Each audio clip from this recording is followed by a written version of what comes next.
And then comes the moment with the berries. I can hear the audience hushing one another, not wanting to miss anything. A wave of gratitude to the filmmakers sweeps over me when they end, not with the announcement of our victory, but with me pounding on the glass door of the hovercraft, screaming Peta's name as they try to revive him. In terms of survival, it's my best moment all night. The anthem's playing yet again, and we rise as President Snow himself takes the stage, followed by a little girl carrying a cushion that holds the crown. There's just one crown, though, and you can hear the crowd's confusion. Whose head will he place it on? Until President Snow gives it a twist and it separates into two halves. He places the first around Peta's brow with a smile. He's still smiling when he settles the second on my head, but his eyes, just inches from mine, are as unforgiving as a snake's. That's when I know that even though both of us would have eaten the berries, I am to blame for having the idea. I'm the instigator. I'm the one to be punished. Much bowing and cheering follows. My arm is about to fall off from waving when Caesar Flickerman finally bids the audience good night, reminding them to tune in tomorrow for the final interviews, as if they have a choice. Peta and I are whisked to the president's mansion for the victory banquet. We have very little time to eat as Capitol officials and particularly generous sponsors elbow one another out of the way as they try to get their picture with us. Face after beaming face flashes by, becoming increasingly intoxicated as the evening wears on. Occasionally, I catch a glimpse of Haymitch, which is reassuring, or President Snow, which is terrifying. But I keep laughing and thanking people and smiling as my picture is taken. The one thing I never do is let go of Peta's hand. The sun is just peeking over the horizon when we straggle back to the 12th floor of the training center. I think now I'll finally get a word alone with Peta, but Hamish sends him off with Portia to get something fitted for the interview and personally escorts me to my door. Why can't I talk to him? I ask. Plenty of time for talk when we get home, says Hamish. Go to bed. You're on air at 2. Despite Hamish's running interference, I'm determined to see Peta privately. After I toss and turn for a few hours, I slip into the hall.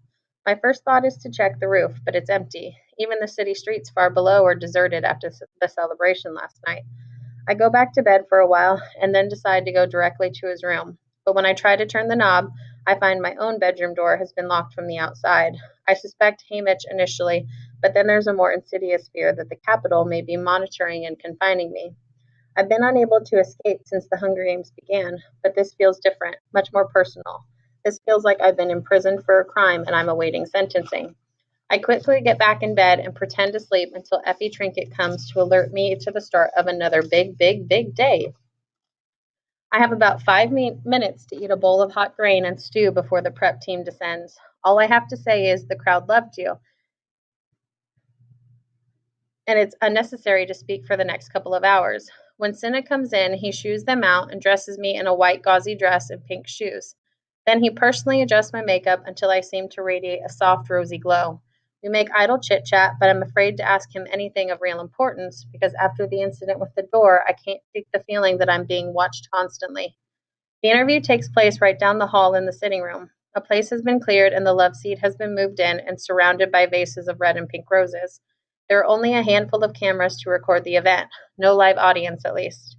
Caesar Flickerman gives me a warm hug when I come in. Congratulations, Katniss. How are you faring?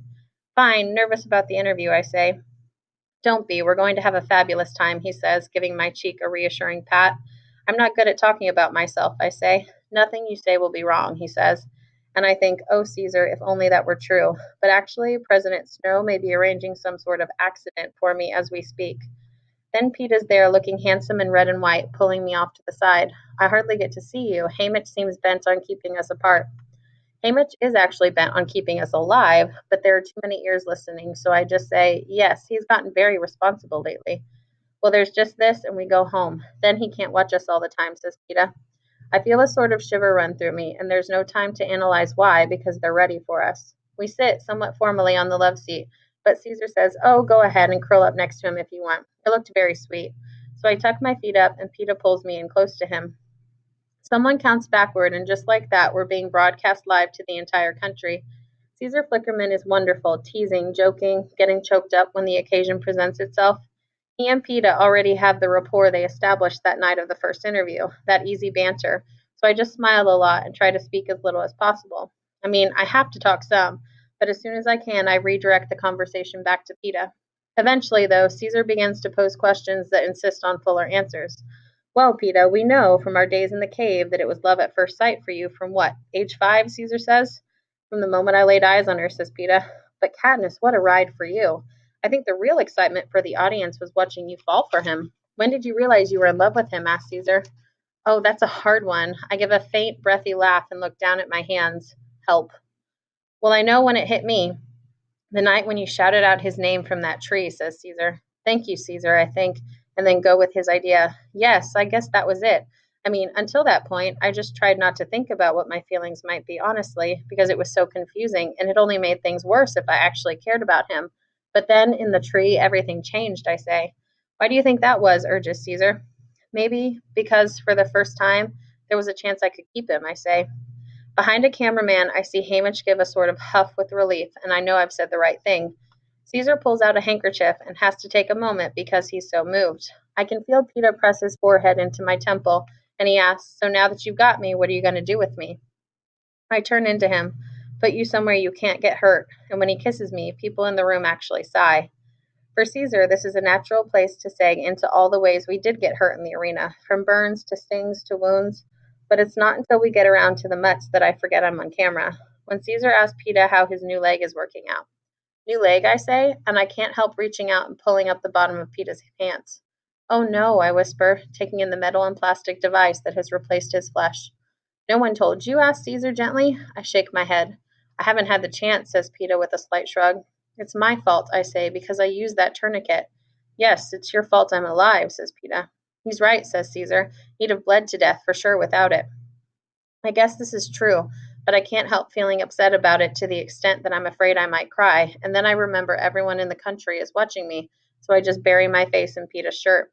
It takes them a couple of minutes to coax me back out, because it's better in the shirt where no one can see me. And when I do come out, Caesar backs off, questioning me so I can recover. In fact, he pretty much leaves me alone until the berries come up. Katniss, I know you've had a shock, but I've got to ask. The moment when you pulled out those berries, what was going on in your mind? He says. I take a long pause before I answer, trying to collect my thoughts. This is the crucial moment whether I either challenged the Capitol or went so crazy at the idea of losing Peeta that I can't be held responsible for my actions. It seems to call for a big dramatic speech, but all I get out is one most inaudible sentence. I don't know, I just couldn't bear the thought of being without him.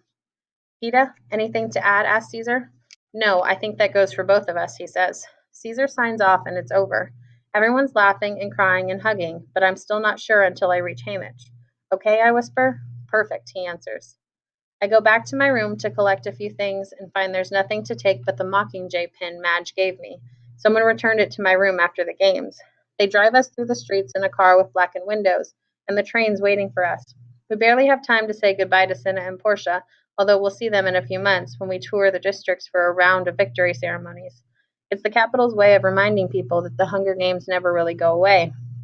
We'll be given a lot of useless plaques, and everyone will have to pretend they love us.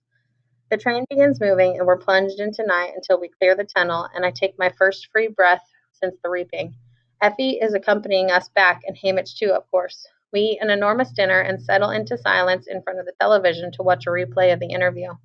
With the Capitol growing farther away every second, I begin to think of home, of Prim and my mother, of Gale. I excuse myself to change out of my dress and into a plain shirt and pants. As I slowly, thoroughly wash the makeup from my face, put my hair in its braid, I begin transforming back into myself. Katniss Everdeen, a girl who lives in the seam, hunts in the woods, trades in the hob. I stare in the mirror as I try to remember who I am and who I'm not. By the time I join the others, the pressure of Peeta's arm around my shoulders feels alien. When the train makes a brief stop for fuel, we're allowed to go outside for some fresh air. There's no longer any need to guard us. Peeta and I walk down along the track, hand in hand, and I can't find anything to say now that we're alone. He stops to gather a bunch of wildflowers for me. When he presents them, I work hard to look pleased, because he can't know that the pink and white flowers are the tops of wild onions and only remind me of the hours I've spent gathering them with Gale. Gale. The idea of seeing Gale in a matter of hours makes my stomach turn. But why? I can't quite frame it in my mind. I only know that I feel like I've been lying to someone who trusts me, or more accurately, to two people. I've been getting away with it up to this point because of the games, but there will be no games to hide behind back home.